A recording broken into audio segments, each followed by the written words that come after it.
Mon département est en charge de tout ce qui est reconstruction et réinsertion par le sport pour les blessés de la défense.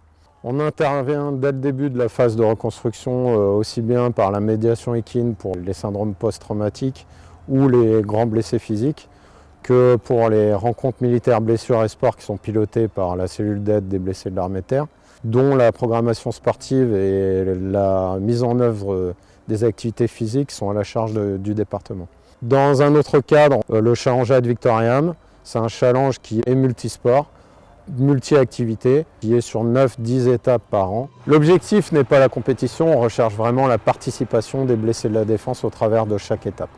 Dans une autre évolution de notre travail et de la reconstruction des blessés, on attaque la compétition et la préparation aux compétitions, que ce soit aux Invictus Games, aux différents championnats du monde militaire ouverts aux blessés, aux Jeux mondiaux militaires. Dans ce cadre-là, on a des semaines de préparation tout au long de l'année, ciblées vraiment sur l'objectif à atteindre. L'étape ultime de reconstruction et de réinsertion du blessé, c'est vraiment la préparation du haut niveau. Donc avoir des sportifs qui, dans des championnats civils et dans des Jeux paralympiques, puissent performer et ramener des médailles.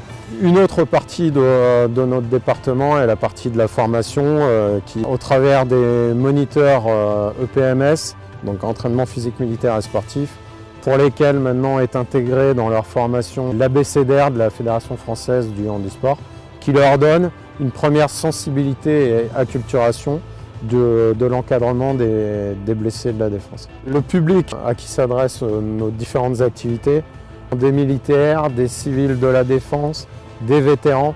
Notre travail se fait vraiment en partenariat proche avec les différentes cellules d'aide des armées et des directions du service de santé des armées. Mais on a également des partenaires institutionnels comme l'ONAC-VG ou différents partenaires privés qui contribuent à nous faciliter les choses dans nos actions et à pouvoir proposer un meilleur service pour nos blessés.